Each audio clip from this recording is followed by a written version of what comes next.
নমস্কার, আমি সুমন চৌধুরী। আর আজকে আমার লেখা ভৌতিক গল্প পাতালির কেউ এর দ্বিতীয় এবং অন্তিম পর্ব। গল্পের প্রথম পর্বে আমরা সকলে মিলে ঠিক করি আতুরি গ্রামের কবরস্থানে যাওয়ার। যদিও সেনুর সে বিষয়ে আপত্তি ছিল, তাই সেনু টালবাহানা করতে শুরু করলো।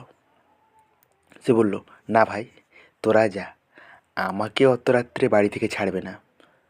আমি বললাম, কেন রে, তুই তো ভূতে বিশ্বাসই করিস না, তবে ভয় কিসের?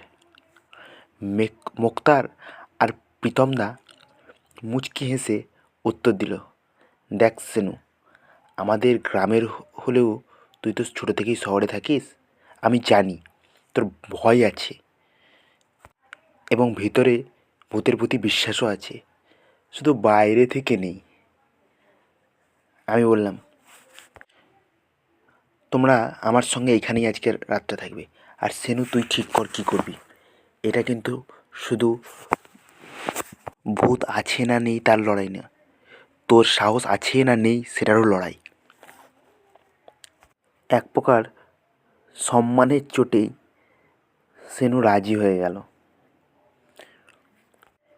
প্রীতমদার ভয় কোনোদিনই ছিল না, আর মোক্তারও ভয় পাই না, আমি জানি। কিন্তু মোক্তারের মনে একটা কিন্তু কিন্তু ভাব লক্ষ্য করছিলাম। প্রীতমদা বলল, কিরে মোক্তার, ভয় পাচ্ছিস নাকি আবার? ও বলল, না প্রীতমদা, ভয় ভয় আমি পাই না, বিশ্বাস করো। কিন্তু যদি আমাদের মধ্যে কারোর কিছু সত্যি হয়ে যায়, যদি সত্যিই কিছু থাকে, আমি নিজেকে ক্ষমা করতে পারবো না। তোমাদের সামনে হঠাৎ করে বিষয়টা তুলে ধরেছি তো, তাই একটা সংকোচ বোধ হচ্ছে। প্রীতমদা বলে ওঠে, আরে কিছু হবে না, আমরা সব রকম ব্যবস্থা নিয়ে যাব। প্রত্যেকের হাতে টর্চ আর সঙ্গে একটা করে লাঠিও নিয়ে যাব। আমি বললাম, প্রত্যেকে সঙ্গে নিজের ইষ্ট দেবতাকে, অর্থাৎ যে যে ঈশ্বরকে রাখো, সেই ইষ্ট দেবতার কোনো প্রতীক রেখো, কে জানি কি হয়। আমরা বেরিয়ে পড়লাম। যখন বেরোলাম তখন রাত 2:30। পৌঁছলাম 3:05 আগে।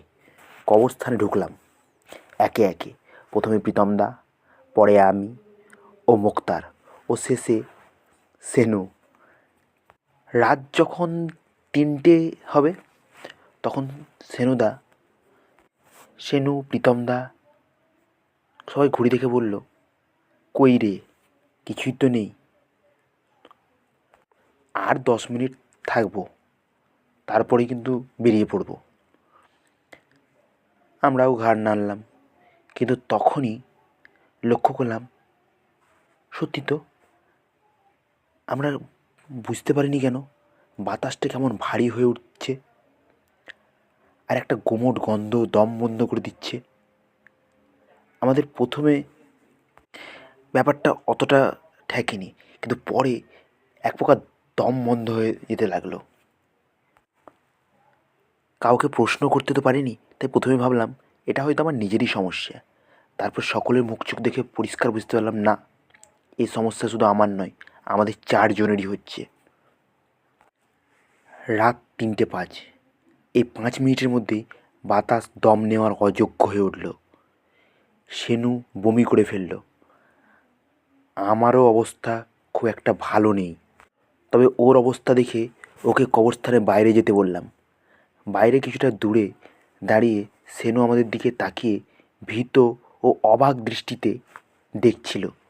অনেকটা দূর থেকে হলেও আমি পরিষ্কার লক্ষ্য করলাম, সেনু ইশারায় আমাকে যেটা দেখালো তার অর্থ কিছুটা এই, যে কবরস্থানের ভেতরেই এই দমবন্ধ গুমোট এবং গন্ধ। বাইরের বাতাস একেবারে পরিষ্কার। প্রীতমদা ও মোক্তার কেউ কথা বলছে না। এদিকে ওরা ক্রমশ নিস্তেজ হয়ে পড়ছে। দেখে দুজনকে বুঝিয়ে শুনিয়ে কোনো ক্রমে 3জনেই বেরিয়ে আসছি। এমন সময় আমরা সেটা লক্ষ্য করলাম, যা স্বাভাবিকভাবেই আমার ভেতরের যে ভয়টা ছিল সেটাকে যেন কোথা থেকে নিংড়ে এনে আমার চোখের সামনে তুলে ধরলো। কোনো ভূত প্রেতের আচরণ এটা হতেই পারে না। এক অদ্ভুত প্রাণীর পা, হাতের শুধুমাত্র একটা ঝলক দেখলাম, শুধু পা আর হাতের। কিন্তু এ কি, পা আর হাত এ দুটোই যেন কোনো চামড়া, হাড় বা মাংসের তৈরি নয়, যেন আগুন দিয়ে তৈরি। আর মুহূর্তের মধ্যে মিলিয়ে গেল, যেন এর চেয়ে দ্রুত কোনো প্রাণী পৃথিবীতে থাকতেই পারে না। এদিকে তা করতে করতে আমরা বাইরে চলে আসি কবরস্থান থেকে।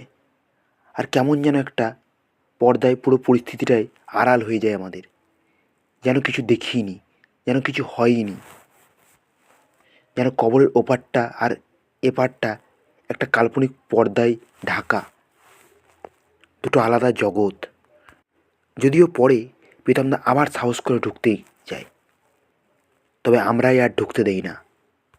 কেননা আমার আর মুক্তার দুজনেরই ষষ্ঠ ইন্দ্রিয় জানান দিচ্ছিল ভিতরে যাওয়া ঠিক হবে না।